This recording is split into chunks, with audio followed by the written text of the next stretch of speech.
Is it time for a mind shift? If you don't know what that means, then join your host, Dr. Clint Haycock, a former evangelical Christian pastor and Bible college teacher of over 20 years, along the journey of deconstruction and reconstruction of faith, life, religion, and spirituality.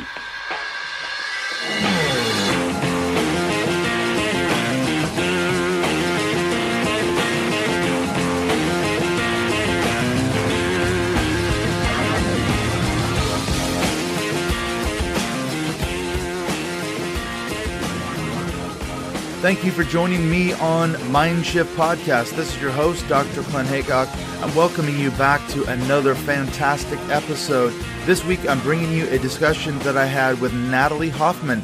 She is the survivor of an emotionally abusive marriage, and we're going to talk about that and specifically how this issue of religious indoctrination factors into the whole thing, especially coming at it from a conservative, evangelical Christian point of view. The various theologies, the doctrines, the teachings that people like Bill Gotthard, as I've talked about before in other podcasts, the cult of the Institute in Basic Youth Conflicts, as it was called when I was a kid going to it. Now it's called Institute in Basic Life Principles, and they still use his teachings. Even though he's been disgraced and booted out of the organization, they still use his principles. It has affected, tens of thousands, hundreds of thousands of marriages, children who were raised not only in his cult, but also in the ATI, the Advanced Training Institute, the curriculum that many, many parents use for homeschooling their kids, according to his teachings. How those sorts of teachings have affected people like Natalie, people like myself. My parents tried to raise us kids according to Bill Gotthard's principles, as I've talked about in other shows, and it messed us up. And it messed up their marriage too, big time. Now, one of the things I'm really interested in talking to Natalie especially is making the connection between abusive relationships and the world of the cults. I've been reading the book, Take Back Your Life, Recovering from Cults and Abusive Relationships by Janja Lalich and Madeline Tobias, and this is very interesting. We were watching the show, the series, I don't know if you've seen it, it's the Surviving R. Kelly. It's a documentary series about young women. Well, they're not so young anymore, but when they were 15, 16, 17, they were taken in by R. Kelly, and basically he had sex with them, and he would kind of keep them in his house. He would separate them from their families and do all sorts of horrible, abusive things to these young women. And he got away with it for many, many years. But now he's finally being called to account for all of the stuff that he's done. But as we were watching this show, Surviving R. Kelly, I turned to my wife and I said, everything that they're describing of R. Kelly could also be said of many, many cult leaders. The abuse, the indoctrination, the control, the separation from the family, of the sexual abuse, obviously. And that's when it started to make the penny kind of drop for me. I'm thinking, wait a minute, there's obviously a parallel. And then when I got this book, as I say, the subtitle is Recovering from Cults and Abusive Relationships. So Lalich and Tobias are going to tie right into both the sort of cult indoctrination, the control, the abuse, and abusive relationships. And it's quite interesting. I wanted to read you this little section from their book, talking about from the chapter, The Cult Experience, talking about abusive relationships and family cults. And they say, quote, forensic psychiatrist Gary Meyer suggests that abuse victims should not try to adapt to the abuse. And of course, this is what we see so often, specifically in the case of women in relationships and abusive marriages. Of course, it can happen to men too. But they shouldn't try to adapt to the abuse. Don't normalize it. He says, but they should get out of the relationship as soon as possible or find ways to change it if the abuser is willing to get help and stop abusing. Today, the availability of public education, police intervention, and battered women's shelters means that many abuse victims can extricate themselves by talking with someone outside the abusive system or getting to a shelter. However, we know that in many instances, the abusive tactics aren't recognized for what they are until the victim is too psychologically trapped to be able to act on her own behalf. In this regard, Meyer writes, and now quoting from Meyer, unfortunately, all too many women remain in the victim role for years, and when they try to make attempts to change, they discover that they do not have enough energy to overpower the abuser. They become so distrusting of their own judgment that they do not feel that they can cope by themselves, especially when there is the reality of raising children and they are uncertain of financial support. It is in these circumstances that the cycle of abuse can continue for years. And Meyer concludes by saying, even though she may be a competent mother and homemaker and or employee, the constellation of control tactics used against her and her perception that she has no support erode her confidence. The cycle of abuse continues. And that's the end of the quote from Meyer. Now going back to Lalich and Tobias, they say, luckily, people are able to get out of these relationships and seek help. When psychological coercion and manipulative exploitation have been used in an abusive relationship, the person leaving may feel a paralyzing terror, constant anxiety, apprehension, vigilance, and feelings of impending doom. She may feel fatigued, passive, and unable to act, exhibiting poor memory. These are the same types of difficulties encountered by people leaving a cult, end quote. And that's what I found so absolutely fascinating. According to Lalich and Tobias and people like Meyer, there is a definite correlation between what goes on in the world of cults and in abusive relationships, whether it's sexually abusive, emotionally, or physically abusive. And so that's why I'm very interested to talk to a person like Natalie Hoffman. She comes out, as I say, of an emotionally abusive relationship herself, and she is now in a position to help other people, mainly women, but as I say, this can happen to men too. And so I'm very interested to hear her insights, and I think you'll find that this is also a very helpful discussion, especially if you're a woman trapped in an emotionally or physically abusive relationship. What can you do? And then when you add the religious dogma piece, that becomes even more problematic. And we're going to get into that as well as she tells her own story. So I'm glad that Natalie reached out to me. She just actually got on Twitter not very long ago. She messaged me, and this is how we ended up getting in touch with each other. So let's go into the chat with Natalie Hoffman as we talk about escaping emotionally abusive relationships. Thank you, Natalie, for reaching out on Twitter. I believe it is how we connected. Mm-hmm. You're an author, you're a podcaster, a blogger, abuse survivor. And I'm fascinated to hear, first of all, your story as well as what you've been learning over the years. I guess you've been working mainly with women, I think it's from what it sounds like. So thanks for being a guest on Mindshift Podcast. Yeah, thank you so much for having me. I'm really excited to be here. Saw some of the things you were writing about on Twitter, and I thought, oh my word, I would really like to talk more with this person, and your audience. That's it. We need to connect because, as you say, I've been doing a lot of stuff on the cults specifically since January, and I've talked about this before, but it was seeing a series of documentaries on television over here in the UK last, I think it was October, November, where I was listening to stories from cult survivors. And what struck me about every single one of them, even though they come out of different religions and different cults, was how similar not only their stories were to each other, but how similar their stories were to mine, coming out of religious fundamentalism and evangelical Christianity. And that's what started me down this rabbit hole. And specifically, when I was reading your blog just now before we started recording about how to recover from abusive relationships, what struck me was the parallels with the cults. For example, I've been reading Janja Lalich's book, Take Back Your Life, and the subtitle is Recovering from Cults and Abusive Relationships. Mm-hmm. And they talk about in the book the striking parallels between the mind control, the indoctrination, the abuse within cults and abusive relationships. So I wonder if you could share with us your story, how you got out, and then what you're doing now. Yes. Well, and the reason why there's so many parallels with all of the, with cults and fundamentalism and emotional abuse in relationships is because they're all about power and control. That's what abuse is. And so there are patterns that are just, they're the same patterns that you see over and over. It doesn't matter whether you're dealing with abuse in your church or in a cult environment that you're in or in a relationship. And it could be a relationship at work too. It doesn't necessarily have to be an intimate, personal relationship. But my story, I grew up in I guess I would call it a fundamentalist Christian background. Although the church that I went to growing up was actually a really pretty healthy church, I think. We were it was almost like a family with outside of our family. And I was involved in the public school system. I was very, so it wasn't like my church was everything to me, but I did go to youth group, and we did go to church every Sunday morning, every Sunday night, and every Wednesday night.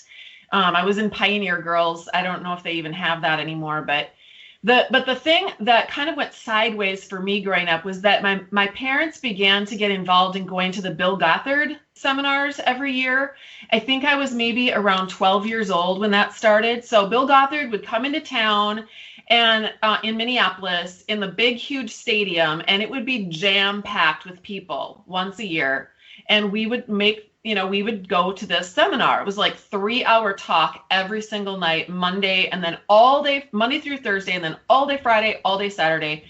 And I was the oldest of 3 children, and I was already kind of wired to be more of a black and white thinker. I was a rule keeper. I wanted to please everybody. And I also had some problems with my mom. She tended to be a little more controlling. And so I was looking for answers for my own life. How can I be the happiest person, but also how can I make everybody happy so that they'll love me? That was where I was coming from. So I would go to these seminars, and Bill Gotthard kind of laid out the plan for how you can solve youth conflicts. That's what it was called, Basic Seminar and Basic Youth Conflicts or something like that. And so, I listened. I was one of those kids who sat and took copious notes and took everything to heart and then went forward and wanted to obey everything that Bill Gotthard said, because, he basically promised if you do A, B, and C, then you will get, this end result. And I wanted that end result. So I did those things, and this meant that I didn't listen to rock music. I didn't listen. And some of this was, I just wasn't allowed to, but even so I was, I really wanted to listen to Amy Grant, for example, but I wasn't allowed to listen to Amy Grant because she had a beat to her music. And if you go back and listen to her music back then, it's like, what? Yeah, it's the most bubblegum pop you could imagine. There was nothing offensive about Amy Grant. No, and most of her songs were just, back then when she first started, it was just her strumming on the guitar. It was just kind of folksy, Yeah, it was not even rock and roll. Well, I was going to just interject really quickly. I grew up in the Bill Gotthard cult too. So your experiences are almost exactly a mirror of mine. We used to go to the Gotthard seminars in Seattle. My parents were heavily involved in the host and hostess committee, which was in charge of seating people and everything. In fact, my dad was the president of that a few years when I was a kid. So, yeah, I know exactly what you mean. I consider it a cult, actually. Yeah. I don't know how you see it, but to me, it's absolutely a cult. Yeah. So it's a fundamentalist Bible cult. Gotthard was, now he's been accused of all sorts of sexual assaults on women and all the rest of it. So he fits the classic markers of a cult leader in my understanding of it. So, yeah, I'm tracking with you. I understand exactly what you're saying, and it's those answers, isn't it? He interpreted the Bible in a fundamentalist, literalist way, and it made perfect sense to someone looking for answers. So here you are, you're like a young teenager, sort of at this point, and this seems to answer all the problems and issues in your life. It's wonderful. Right. Or maybe it wasn't. Well, right. Well, and I also, the really sad thing about it is that you think that your whole view of God goes sideways because they're telling you that this is straight from God. Like, one of the most destructive things that I was taught that really ruined my life, really, was that God speaks through your authority. So that meant that anything that my mom said to me or any of her attitudes towards me, I actually thought that was how God must feel towards me then. And my mom had some problems, that she still to this day doesn't, admit to. So and then when I got married, I married a man who was a baby, kind of a baby Christian, but I was going to, help him grow and be the wind beneath his wings and everything. And even though he was this baby Christian, I've been a Christian since I was 7. I was an avid Bible reader. I went to Bible school, college. I had led Bible studies. I'd been a missionary. I had all this experience that I brought to the table. He was a baby Christian, but I now believe that because simply by virtue of the fact that I said I do to this person, that now he was God's voice in my life. And even though it didn't make sense, I'm a fairly intelligent person. And I could not make sense, like I couldn't intelligent sense of that idea with what I was experiencing, which he was able to use all of that to really manipulate my guilt. I felt I struggled with so much guilt about everything. It was such an eye-opening breath of fresh air to realize that our consciences are actually shaped by how we're raised. We could be raised in a home where they teach you or indoctrinate you with the idea that whenever you look at the color red, that is like super sinful to look at the color red. And so you're going to grow up and you're going to think that that's a horrible thing. And if you look at the color red, you're going to feel guilt, not because the color red is a sinful color, but because you've been indoctrinated with the idea that looking at it is sinful. And just having that knowledge is very freeing, because then you can go back and look at all of the things that you felt guilty about and go, well, what should I really have felt guilty about that? Is that really a bad thing? No, it's not. Absolutely. Well, you're unpicking the conditioning. That's what I've learned is one of the things that disempowers that indoctrination is to go back and, as you say, name it and figure out how you were conditioned, manipulated, coerced, indoctrinated. And that is, it kind of defangs, I think, a lot of its power. I was going to comment on what you said about you and your husband. The same kind of thing happened with my parents. My sister Valerie and I, we did a podcast on this a couple of years ago about what it was like to grow up in this fundamentalist environment. And one of the things that we realized was that my mom was a much more strong-willed type person. My dad was very passive, and he was not a mature Christian as your husband was. And so she was much more, she kind of wore the pants in the family, to put it bluntly.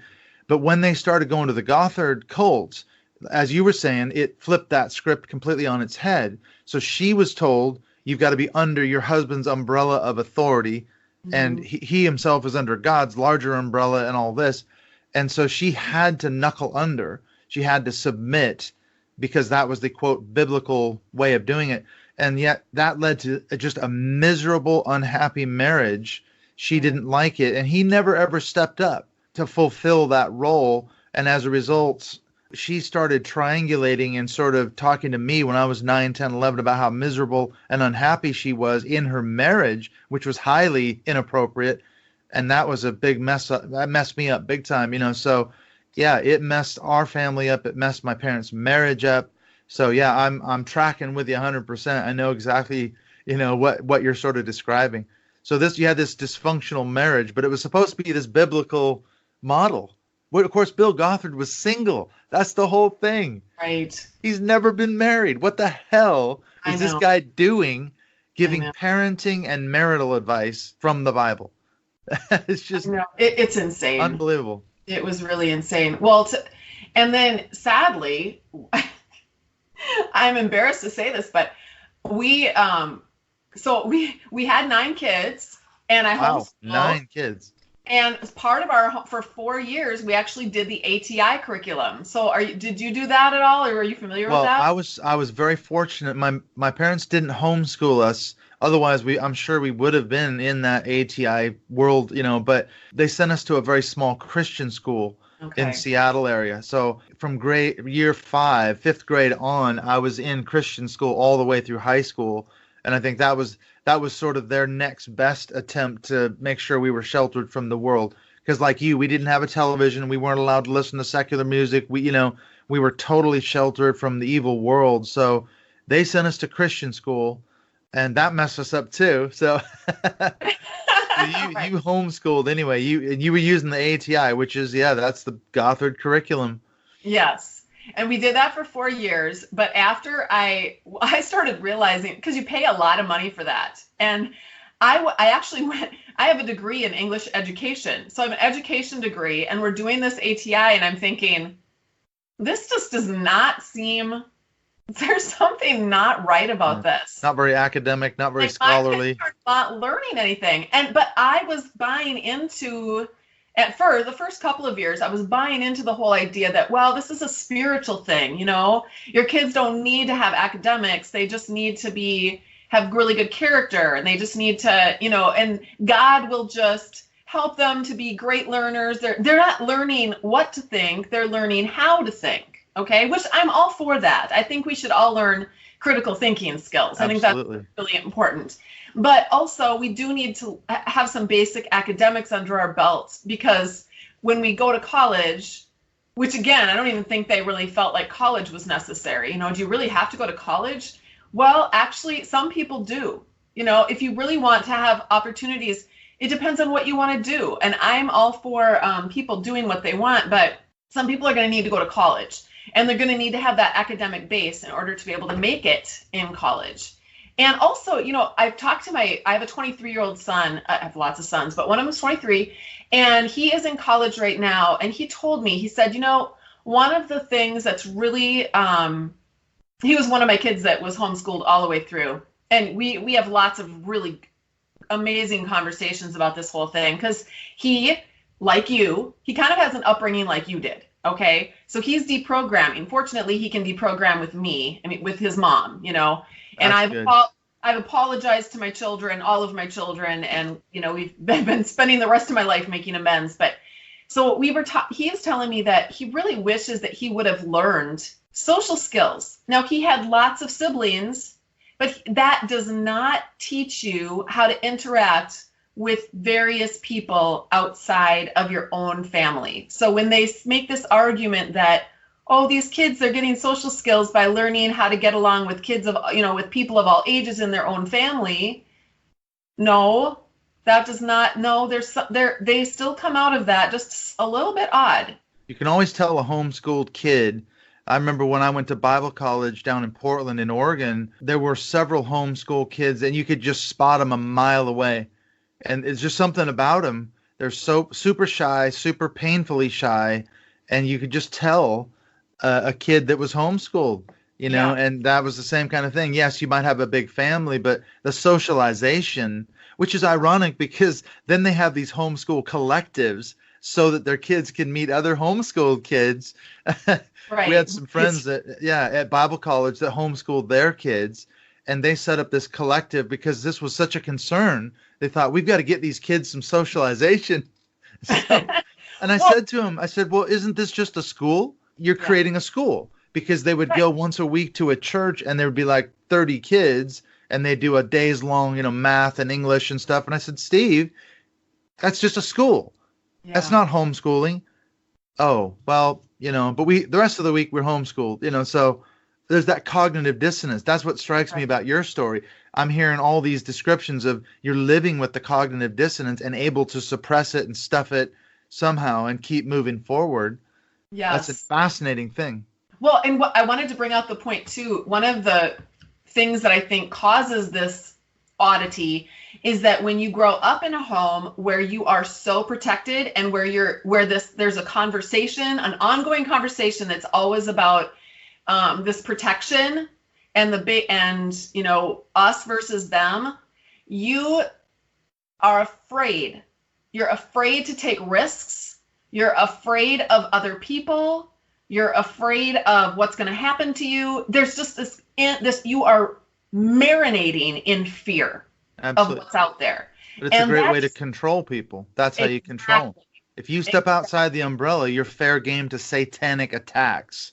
That's what they told me growing up. I can remember, I've said this on another podcast, but when my older sister Valerie, she got pregnant when she was 17, and I specifically remember my mom telling me, the reason your sister's pregnant at 17 is because she stepped out of the umbrella of our protection and ultimately God's.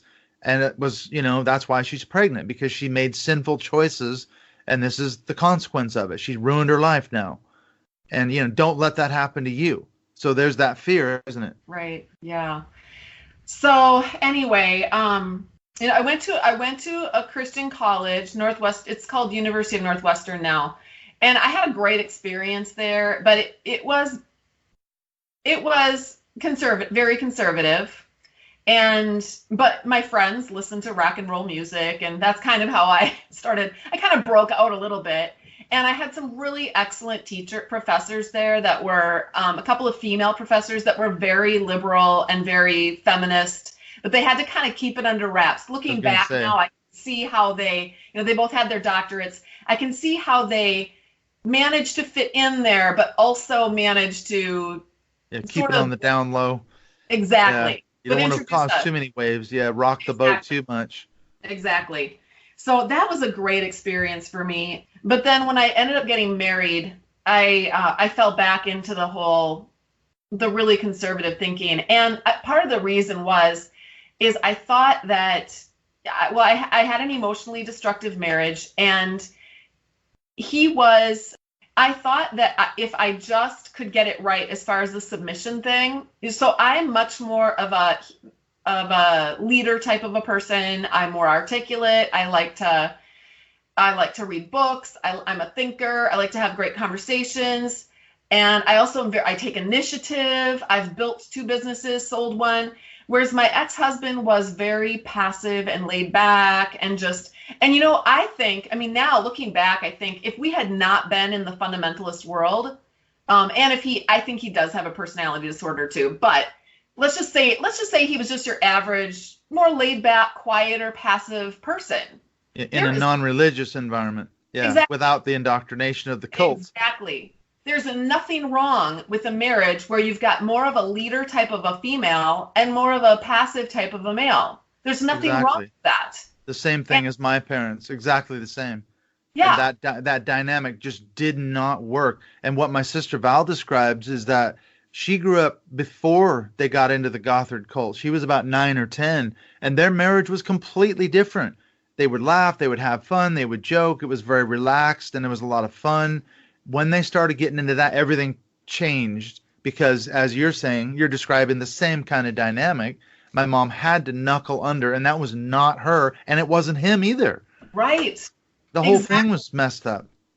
So you're told, in that way, you are told, this is the way you are supposed to be. This is the hole that you're supposed to fit into.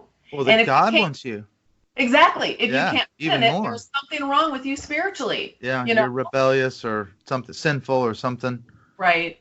Right. Yeah. So it's very damaging. It's damaging to who you are as a person. It's dehumanizing, really, because you're basically, everything is so ironic, I think, because here they're trying to get away from this conveyor belt thinking, and yet that's exactly what they're doing. They're putting everyone on a conveyor belt and saying, wear this outfit, have this hairstyle, be this person, and get on the conveyor belt and do exactly so that everyone looks, when you look at those ATI conferences, everyone looks the same. That's what they said. I've never been to an ATI conference, luckily for me, but I've been to the Bill Gotthard conferences. But I know what you're saying. I've heard that description, especially the women, well, even the men too. They've got the khaki trousers on and they all kind of look the same. The women have a similar hairstyle, which is so weird because, of course, I know this is off the subject, but Bill Gotthard, he sort of had this predilection for certain types of women that he would abuse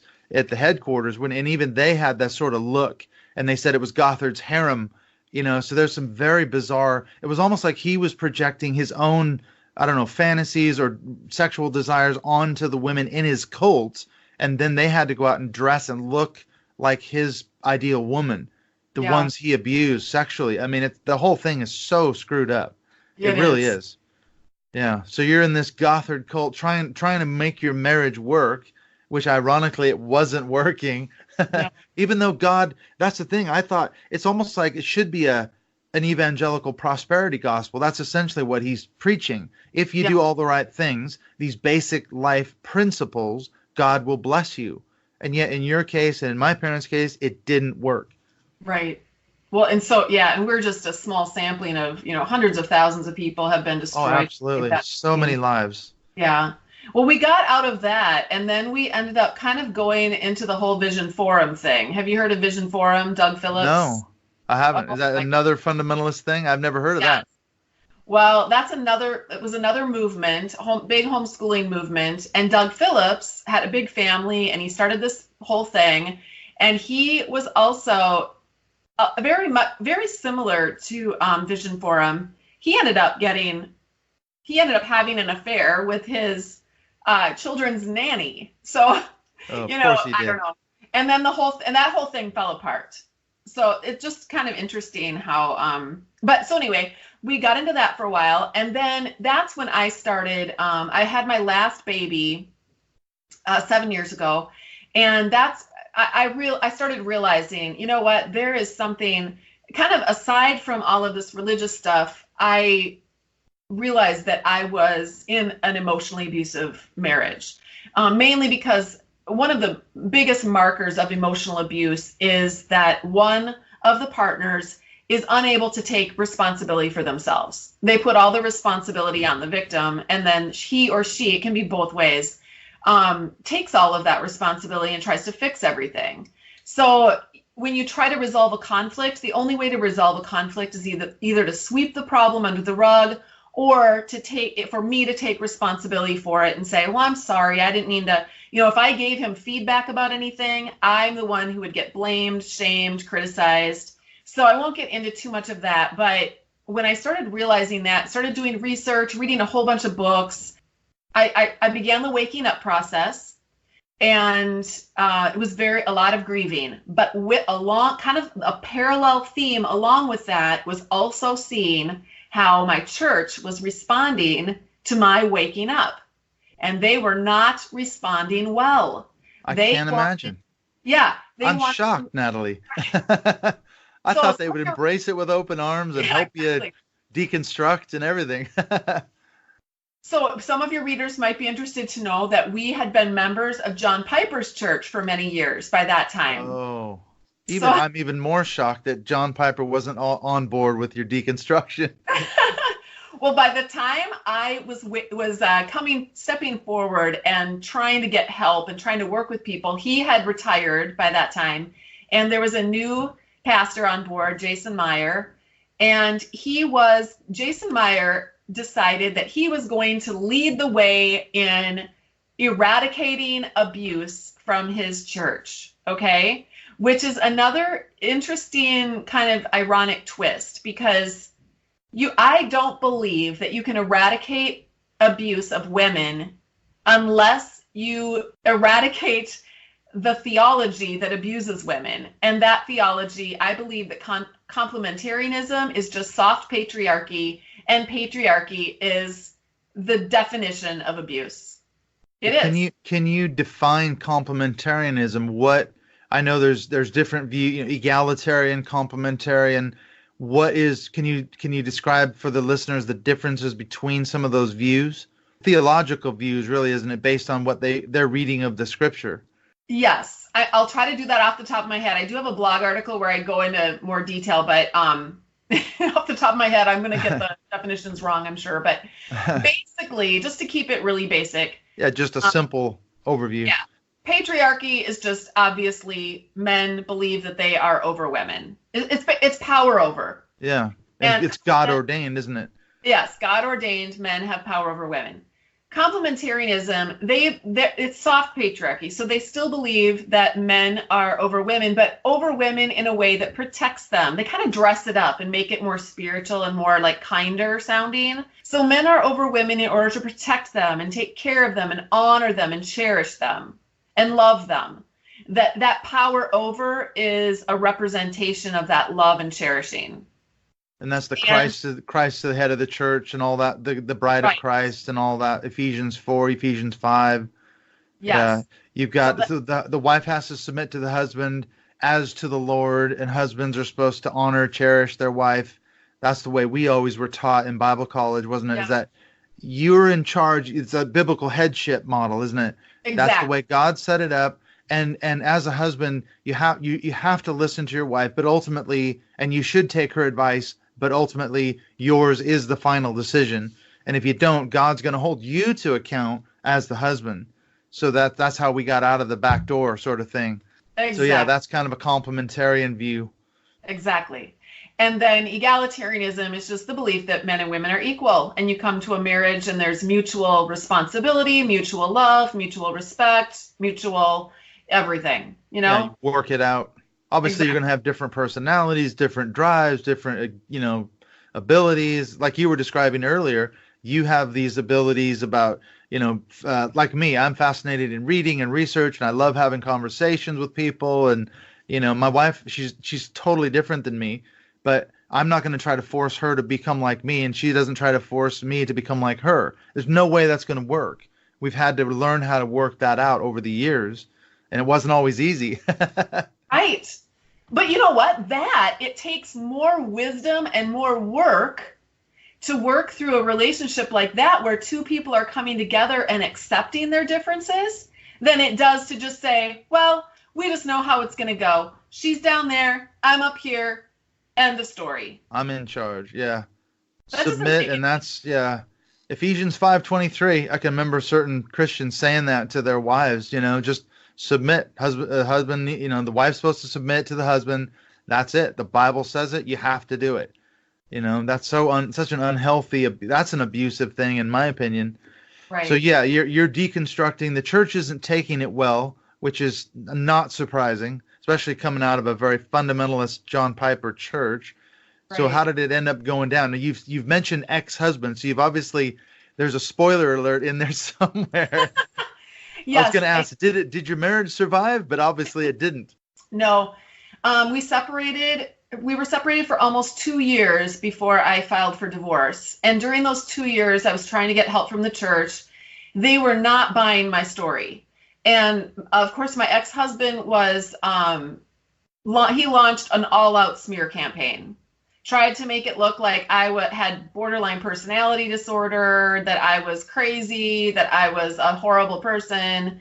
And they bought it. And they bought it because when women are trying to get out and they're trying to get help, we're kind of like this, we're like, You gotta believe me. This horrible stuff is going on. You gotta believe me. And people are like, well, are you sure you've done everything? Are you sure? Because I see a lot of sin in you too, and blah, blah, blah, blah, blah. And this is what the husband's been heaping on her, their whole marriage. Yeah, exactly. And now she's so her whole experience is completely invalidated and denied. She can go a little crazy. She can first feels crazy. I was going to say, it sounds like gaslighting. That's classic gaslighting. Gaslighting. Yes. You start questioning your own reality. Is this my narrative? Is this true? Am I crazy? I might be actually crazy. Yep. Everyone around me is telling me it's me.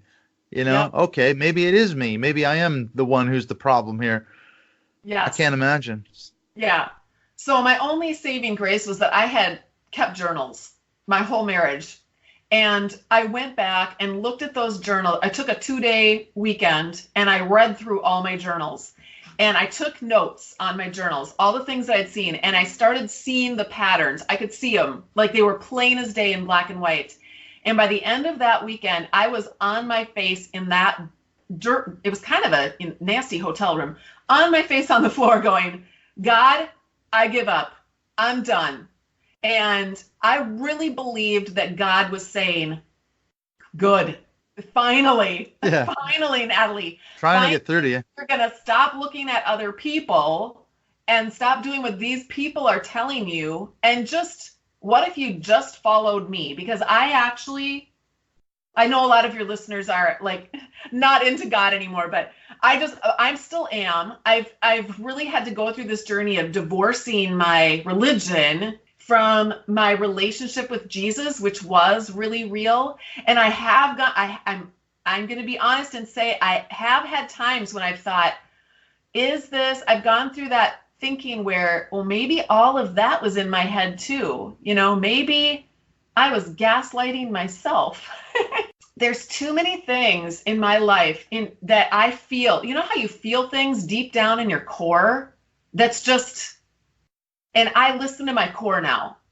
I don't not listen to what I am hearing inside of myself. And one of the things that I hear inside of myself over and over again is this connection with Jesus Christ only. And I really think that Jesus Christ, I believe that he is just as pig biting mad about what's going on as I am, as you are, as every other disenfranchised, Christian is. I don't even want to use that word to describe myself because I don't believe it has the same meaning anymore that it did back when Christianity first began. Yeah, there's been a lot of changes. A lot of things have been co-opted. Well, I was going to say back about your point. Yes, I know a lot of my listeners, they're atheists, agnostics, but there's a lot of people who are, and I've talked to a lot of people last year, really specifically. I said I just came across a whole group of people that were saying, yeah, I've deconstructed massively, but I've been able to retain a view of God and a view of Jesus and a way to read the Bible that works. And that what I found in every single person was, yes, they were able to do that, but they had to completely revise those views. Yes. So what I hear you saying, and I don't want to put words in your mouth, but it sounds like to me the God that you're still in touch with is certainly not the God of fundamentalism. It can't be. Otherwise, you'd be right back in the shit. You'd be right back in what you were doing 10, 15 years ago. Whatever that God is, it's radically different. It is radically different. I was going to say, too, backing up to one of the verses that you brought up, the whole submission thing, I'll use that verse as an example of how I've had to learn how to read the Bible in a different way. So I don't go to church anymore. I still have a really hard time reading the Bible, and I was a huge Bible lover. I'm just now starting to go back, and I really miss it. I miss the comfort that I got from it. I miss the beauty of it, and there's so much that's really rich about the Bible. But I also know now that in the book of John at the very beginning, it says that the Word of God was made flesh and dwelt among us, and that was Jesus Christ. So now when I say the Word of God, I'm not talking about a book. I'm talking about a person. And so backing up now to that verse about submission, right before the verse where it says, submit to your wives, submit to your husbands, it says to submit to one another. And the thing that I've learned about that verse is that it was a given that people in those days wives would submit to their husbands. That was just the culture. Yeah, it was a patriarchal culture. Right. Paul did not have to write instructions and say, okay, wives, I know this is really earth-shattering, but this is going to be husbands. Huge shock to you. No. Yeah, what are you talking about? He was saying, I've got some earth-shattering news for you. You guys are supposed to submit to each other now. It's not a patriarchal thing anymore.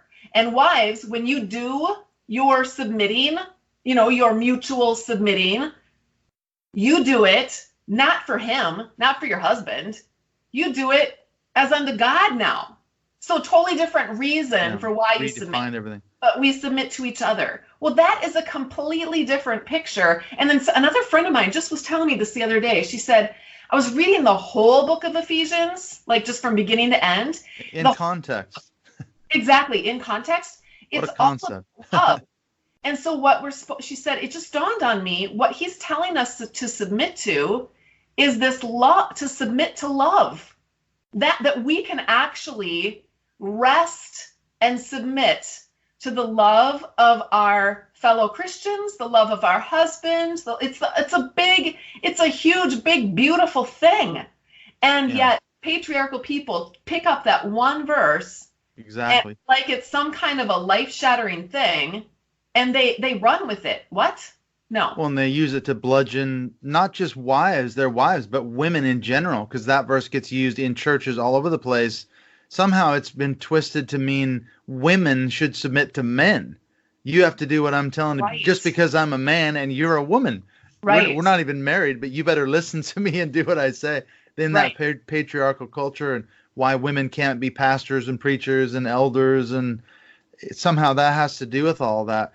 So yeah, I'm curious to find out. So your marriage didn't make it though. That's really interesting. So were you vilified by the church? I mean, obviously divorce, unless someone's had an affair in a fundamentalist church, that's not allowed.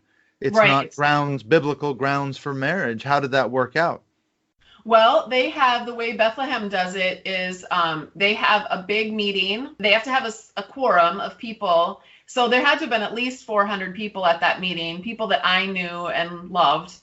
And they told the people in that meeting, I had a mole that told me what was going on. Oh, right. They ratted them out, huh? Exactly. Oh, so you weren't there. So they were meeting there. Let me get this straight. They were having a church meeting about you and your husband potentially getting a divorce, or had you already separated at this point? We had already, by the time they had two meetings. One meeting was when let's see, what was the order of this? One meeting was right before I separated. It was after I separated and I was going to I had filed for divorce. But you were still technically married at that point. Yes. So I'd filed for divorce, and they had a meeting that said, let's pray for her repentance. She thinks that she's been emotionally abused. This is all the things we've done to help her, but she's in rebellion from God. So then supposedly they prayed for me for a year. And then a year later, when before my divorce was final, and by the way, I had already submitted my resignation to the church. So they did excommunicate me, but 2 years before they excommunicated me, I had already submitted my resignation and removed my membership, but they wouldn't let me remove my own membership because I was in sin. Right. So you can't revoke your membership. We're going to hold the power. So, I mean, talk about attempts to control. I mean, it's like trying to resign from a job and your boss doesn't accept your resignation letter. I'm going to fire you. That's what I'm going to do. You can't resign. I'm going to fire your ass. I mean, it's just exactly. Really? Well, they did worse than that. They actually, after they excommunicated me, they actually went and had meetings. I was going to another very large church in our city at that time. I'm from Minneapolis, Minnesota. They went to that church and had meetings with those elders. I found out from one of the women who was on their team that was supposed to help abused women. She actually ended up leaving Bethlehem as well and circled back to me, apologized for her part in everything. And then she told me some things on the back end. But one of the things she told me is that they were having meetings with those elders in order to get those elders at that church to kick me out of that church as well. So that Unbelievable. Here's me. I've got all my little kids and I'm trying to go to church. Okay. And I'm not trying to do the right thing. Exactly. So those elders actually reached out to me and said, you are welcome in our church and we're not listening to them and it's okay. So, but we're not going to kick you out. Yeah. This woman told me that at one point they were out in the parking lot of that church laughing and joking about how my ex-husband was stalking me. And these are elders. These are grown up, older men. Church leaders, and they're laughing and joking about a woman's ex-husband stalking her. I can't even wrap my mind around that. Yeah, there are no words really. No. It's beyond shocking. There's like a gleefulness to the whole thing. Yeah. But if you go back to the Gotthard thing, isn't that sort of the theology? You've removed yourself from that umbrella, as it were. Therefore, anything that happens to you, including your ex-husband stalking you, is you deserved it, Natalie, for being a rebellious, person who. Exactly. You were the problem all along. Don't you see it? It's as clear as day, isn't it?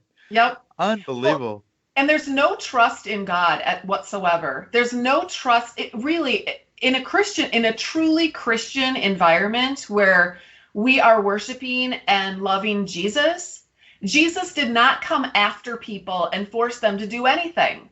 He never told people, oh, you go do this and you have to do that and you have to do this. He invited people into relationship with himself. That's all he did. And some people came and some people didn't.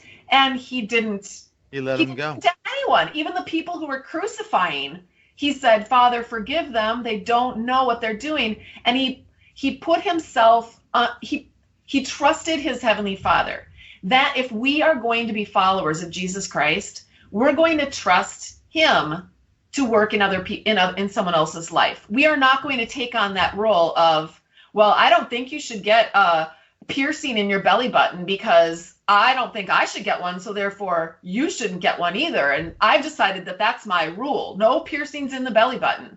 Or just pick any random rule that they have. They've got all kinds of, depending on what church you go to, it's a different set of rules. What about tattoos? I mean, I've got a lot of tattoos. Exactly. I think I'm not going to be accepted. That is unbelievable. So you got out of that thing. Thankfully, you got out of that control. It's basically a fundamentalist cult, is what I'm hearing you describe it. They're trying to control people's lives past the point of no return. You've long since left, and they're still going after you. That is shocking. That is really shocking.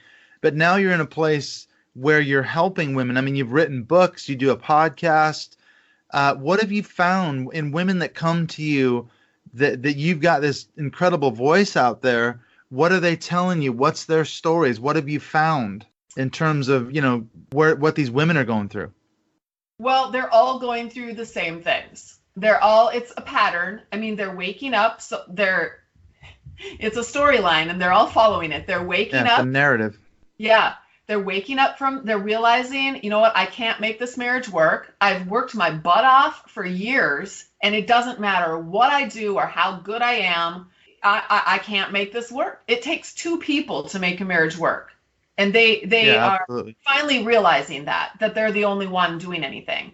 So they start reading books. That's usually when they find me. Same thing that happened to you. Yeah. You start reading, getting some education around it. Yes.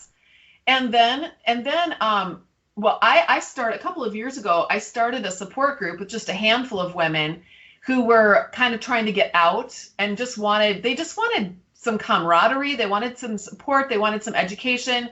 And I started this group and I wrote courses for them. So I'd write a new course for them each month.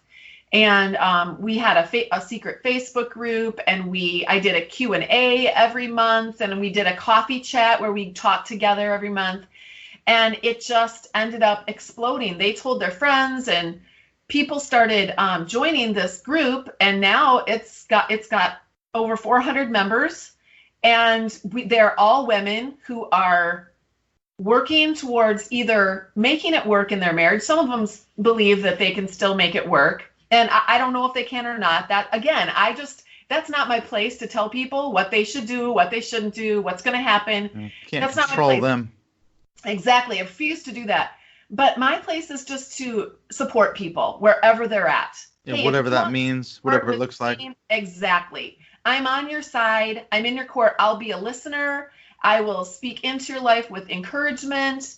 I will help you in whichever direction you believe that it is best for you right now, because this year it might be something different than what you feel is best for you next year. But I just believe that God gives, if you're a Christian, you got the Holy Spirit living inside of you. That's all the wisdom you need, is just your own, and he gives you common sense. You know what I mean? I mean, he wires us humans with some common sense. We need to start listening to ourselves too. We have an inner mentor inside that we can also be listening to. And the Holy Spirit and that inner mentor, they work together to help guide us in the best course for our life. And if we make a mistake, I tell women all the time, making mistakes is human, and it's okay to make mistakes. Our child makes a mistake, we don't pick them up and beat them over the head for it and tell them, you better not ever do that again, or I'm going to kick you out of the house. No, we pick them up, we encourage them, we love them, we tell them it's going to be okay. Let's try again. And that's what we need to do for ourselves too. And that's what God does for us. So you're in this support, you've started this support group. I'm interested to find out what you're finding, going back to what you talked about with this narrative of women, because we were talking about before we started recording about the parallels between cults and abusive relationships, this area of mind control and indoctrination and sexual abuse, emotional abuse, and even after you leave, the gaslighting, the controls, even after people leave, the shunning by family members. These are all sort of classic cult markers that you see. People who leave cults, so they get shunned and their family doesn't talk to them anymore. And that must happen in these women that you've talked to. It does. Oh my gosh, all kinds of. I'm working with a local woman right now, and I'm watching it up close and personal from the beginning to, she just filed for divorce and the shit has hit the fan, and she has lost her family of origin. She has one brother who is supporting her. Everyone else, she's lost them. She's lost friends. She's lost her church. She's lost everything. And she is absolutely, she's grieving. She's lonely. She's trying to make ends. She's working 2 different jobs to make ends meet, to put food on the table for her children, because her soon-to-be ex-husband is not providing her with finances anymore. It's absolutely horrible. And you know what? If she was in the secular world, let's just say that she wasn't a church person, okay? If she was in the secular world and she was getting a divorce, would she be losing her family, her friends, her social group? I don't think so. I don't think out in the secular world, I don't think they eat their own when someone gets a divorce. I think they let people, there's more of an acceptance of and respect for the fact that you get to live your life, I get to live my life. Let's be in relationship with each other. Yeah, sometimes marriages don't work out. I mean, let's just be honest. But yeah, as you say, you strip away that religious ideology, and two people, I mean, obviously there are horrible, horrible marriages in the secular world. We all know that there's abusive, terrible relationships that have nothing to do with religion. But yeah, in general, though, I know what you're saying. In general terms, if the marriage just dissolves, in fact, I met a woman the other day. She's going on holiday with her ex-husband for a week or two, and he's since remarried, and so has she. And they have nothing to do with religion. It's just that their marriage wasn't working, and they amicably split up, and they're still friends, you know. Yeah. And so you go, why can't you be friends?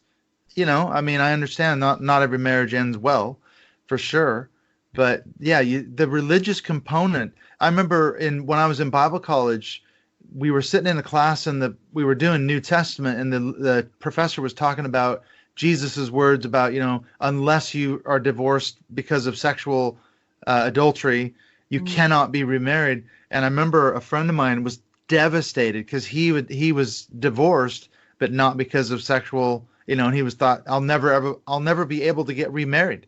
There's such a stigma when you put the religious piece into it. Well, and that's not even true. If you read, like David Instone Brewer has a great book out. He's a wonderful Bible scholar, actually over in the UK. And he has a book out called, oh my gosh, Divorce and Remarriage in the Church. And he makes an excellent biblical case for the fact that you can get divorced and remarried for more than just adultery, abuse, abandonment. What else? I think those are the three main ones: adultery, abuse, and abandonment. So, and that abandonment can be emotional abandonment. I was going to say, yeah, emotional, because one of the things is that the real ugly side to this whole conversation, we haven't touched on it yet, but women specifically in abusive relationships, whether it's physical or emotional abandonment, are being told by their pastors and church leaders, you have to stay in the marriage because unless he's had an affair on you, you have no biblical grounds for divorce. And so they have to stay in these horrible, dysfunctional marriages. That must be what you hear from some of these women. I'm sure of it. Yes, all the time. And it's just terrible.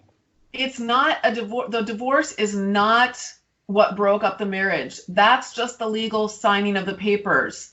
The broken vows are what broke the marriage. And you can have been living in a marriage for 20 years and those vows were broken in the first week. But I mean, we all make mistakes, right? I mean, we all do things that we say things that we regret. But broken vows are when you don't care. You hurt somebody over and over and over and over again, and you don't care and you don't change. That's abusive. That's abusive. Vows. Yeah, you may not lay a hand on the person, but it's just as traumatic. That's the thing, isn't it? The trauma, whether it's physical or emotional abuse, is deeply scarring for people, isn't it? That's one of the things about it. Religious trauma, spiritual trauma in a marriage that's been long over, as you say. Yep. Because I remember my mom saying that to me when I was a kid, that our marriage is basically a sham. You know, it was never a marriage. She never divorced him. She was with him right up until he passed away about 5-6 years ago. And that's what she said. She was miserable, absolutely miserable. They were going through the motions, but she couldn't divorce him because he never had an affair. Yep. I know lots of women who believe that. They just stay. And I have a sister who did the same thing. And her husband passed away from some very serious medical problems.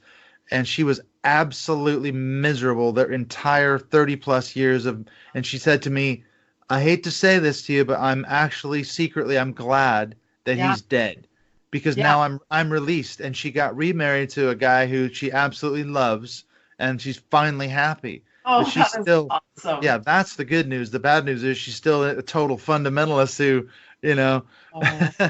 is heavily involved in all, but at least she's happy. But it her husband passing away. And then she felt like then and only then could she say, I fulfilled my vows. I stayed with him till God took him home, and now I'm free to remarry biblically. So even she should have divorced him years ago. She was miserable, but she couldn't because of the religious ideology. Yep. Unbelievable. Yeah, it is unbelievable. Some people believe that you can get divorced, but you can't get remarried. I mean, the spectrum of ideas on this issue is huge, but exactly, but nonetheless damaging. Exactly. I was going to say too, one of the parallels between the cults and fundamentalism and abuse as well is the dehumanization of an individual. So whether you're in a cult or this fundamentalist group or an abusive marriage, you're dehumanized. You are seen as an extension of the powers that be. And you're as an extension of them. That means that you need to think like them, you need to do like them, dress like them, look like them, be like them. And if you don't, wherever you deviate from that, you are, that's wrong. You can't do that. It's really a violation of God's creating us in his image as individuals, as separate entities. It's a violation of boundaries. It's a relationship killer. And it's a person killer. So when you're dehumanized like that, you have been, I believe, it's the same thing as murder. You have been murdered. Who you are as an individual has been completely wiped out for the sake of this power that has engulfed you and made you their own. Absolutely. Well, that's what Robert Lifton calls the dispensing of existence. You as a person don't have the right to exist in the eyes of the cult or in the eyes of an abusive relationship, as you're describing it, because your identity gets subsumed into that of the cult or let's say the controlling partner, and then you don't have that. Your identity is gone, as you say. And that's I was talking to some people just last night for another podcast, and they were saying that religious trauma actually causes neurological damage. Yes. When you experience trauma, and it stays with you for an incredibly long amount of time. That's what I'm curious to find out too, is the recovery piece, the reconstruction piece. How have you been able to reconstruct? And also, I'm so glad that you're helping so many women. How have you been able to do it? Well, I'm still working on that. I mean, it's a work in progress. Yeah, it really is. I did EMDR therapy a couple years ago, and then I thought, I really felt like I went on medication just to be able to think clearly.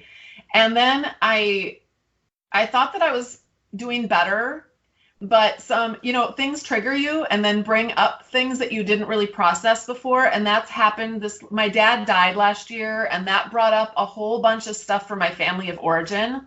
So this last year, it's been kind of a slow spiral back downward a little bit.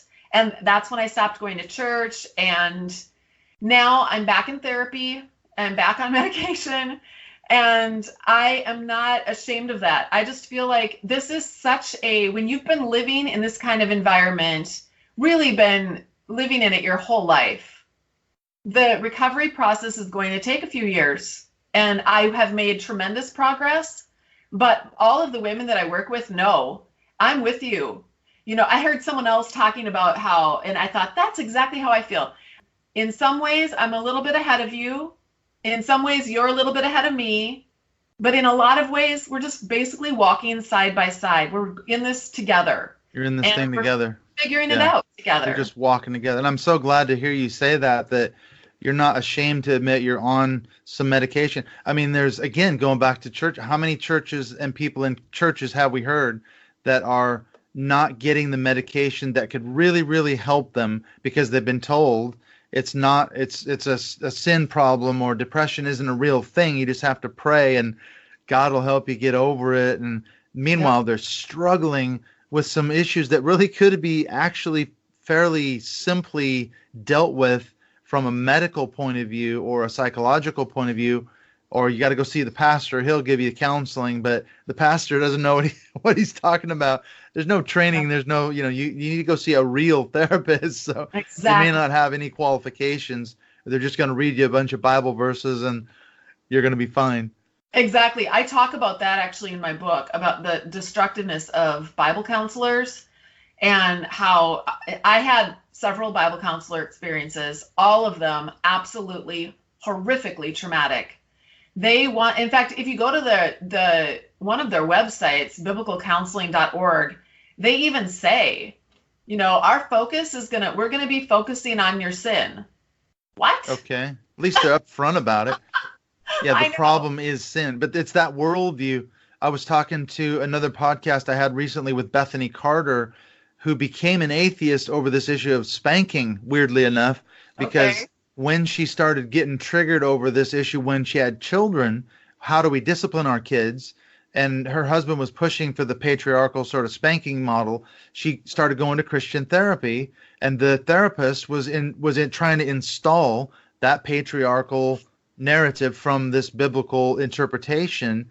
And when she started deconstructing that led her down this whole other road, so it all started over spanking, but it was all related to everything that you've just been describing. So I said, that's the clearest example of why you shouldn't go to a Christian, specifically Christian therapist, because they're going to be expressly trying to win you back into the fold. And that's what he was trying to do. You just need to get back into church, Bethany. You've got to get back under your husband's authority, and then everything will be okay. And she just rejected all of it. So that was her journey. Okay, there's probably a lot of women, I think, that would want to make, connections with you. What's your book? What's your podcast? How do people get a hold of you on social media? Well, my website is flyingfreenow.com. And if you go to the top of it, there's a place where you can sign up to get on my mailing list. And when you do that, I send you the first 3 chapters of my book for free. And those 3 chapters go into very great detail about what an emotionally abusive relationship is in the Christian environment. So at the end of those 3 chapters, after you're done reading them, you'll either be like, this, I cannot relate to this, and you can just throw it in the garbage. Or if you're thinking, oh my gosh, this is exactly my life, now what?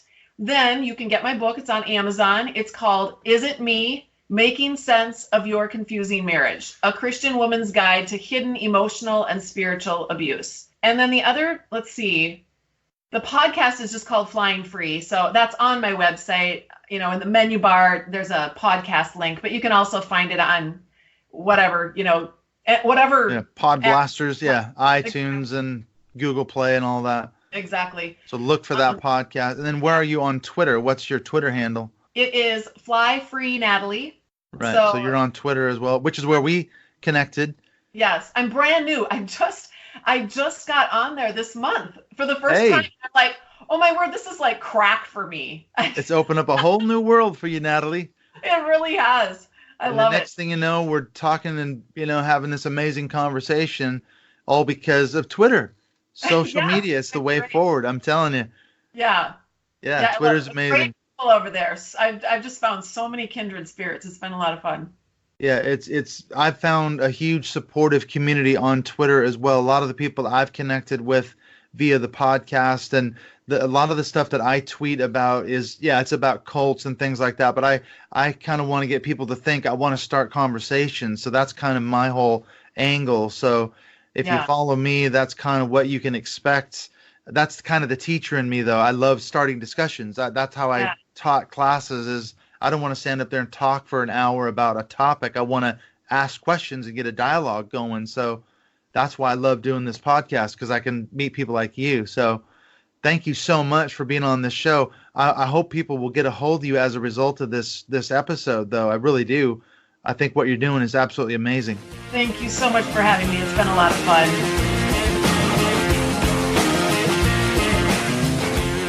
Well, I hope you've enjoyed this discussion with Natalie Hoffman. It's kind of an eye-opening thing for me to start really putting those pieces together, and I hope for you too, especially if you're a woman trapped in an emotionally abusive relationship like Natalie was and so many other people. And as we've said before, yes, it can happen to men, but predominantly what we find is it's women who are controlled and abused by their partners, their husbands, their boyfriends, or whatever, and it becomes a very dysfunctional thing. And it's, as she says, it's kind of like a murder of your own personality. And this is something again, we see in cults, your authentic, your original identity is replaced by that of the cult identity. You are subsumed into the group. And in the case of these abusive relationships, your own identity is sort of washed away and you become more and more indoctrinated and controlled, and you're taking all the responsibility for the relationship or the marriage, and your partner isn't doing anything, and it's very damaging, very unhealthy.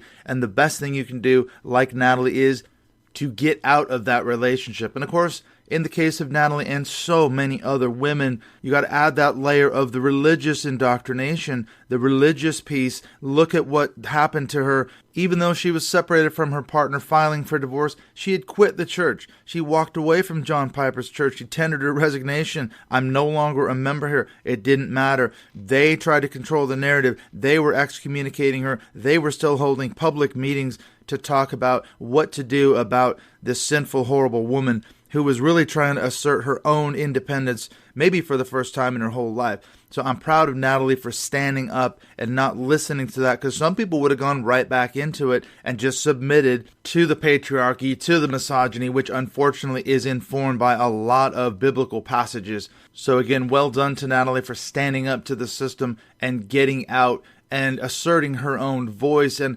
obviously, as she said, she is helping hundreds and hundreds of women who are either trapped in relationships like hers or have gotten out and they're trying to rebuild, trying to reconstruct. So if that describes you, then I would definitely encourage you to get a hold of Natalie. Now, what's coming up in the next couple of weeks here on Mindshift Podcast, just shifting gears, one of the things that we've got going on is when this episode drops, I'm going to be in the States. I'm doing this episode now while I'm still here in North Wales, but I'm getting ready to jump on a plane. I'm heading out tomorrow, actually. So when this episode drops, it'll be the 12th of July.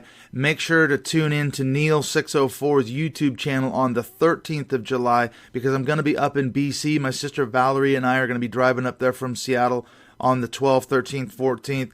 We're going to have a get-together. If anyone's up in the BC area, New Westminster, we're going to be having a get-together for lunch at Frankie G's Pub in New Westminster in Vancouver, BC. And then that evening, Neil and I are going to be doing his YouTube channel, which I believe starts at 6 p.m. West Coast time. So look up Neil604 on YouTube. I think I'm going to be co-hosting that with him. Unfortunately, we couldn't get enough room for a live audience, but we're going to be doing that episode together from what I've understood. So check out Neil604's channel on the 13th of July. So I'm really looking forward to that. Also then, coming up in a couple of weeks here on Mindshift Podcast, I've got a discussion with Darrell Ray. I should say Dr. Darrell Ray. He is a psychiatrist. He is the head of the Recovering from Religion Foundation. We had an absolutely fascinating discussion around this topic of how to recover from religion and what it's all about. We go into a lot of details, so you're not going to want to miss my discussion with Darrell Ray. Also,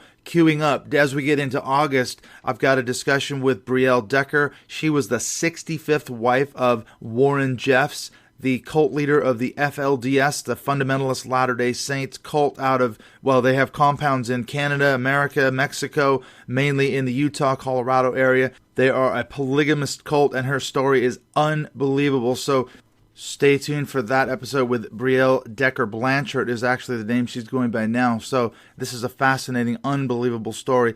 I've also got Tim Sledge of the book Goodbye Jesus. We had an absolutely unbelievable conversation just the other night as well. So we're going to be talking about a little bit about his story, but also we're going to get into the whole issue of the Trump evangelical vote, what's going on, not just in America, but in the world today. And there's a lot of things that we need to be concerned about. This is something that I talked about with Chris Shelton as well as with Conway and Siegelman in my episode last week. So there's a lot of things that you need to be aware of what's going on in evangelicalism and fundamentalist Christianity today. So I won't talk too much more about it. You need to stay tuned for that episode with Tim Sledge coming up in August. So thanks again for joining myself and Natalie Hoffman. I hope you've gotten a lot out of this. I know I learned a lot from Natalie, and I hope you did as well. So I will see you in a couple of weeks with Darrell Ray from the Recovering from Religion Foundation. Thanks for joining me and Natalie Hoffman right here on Mindshift Podcast.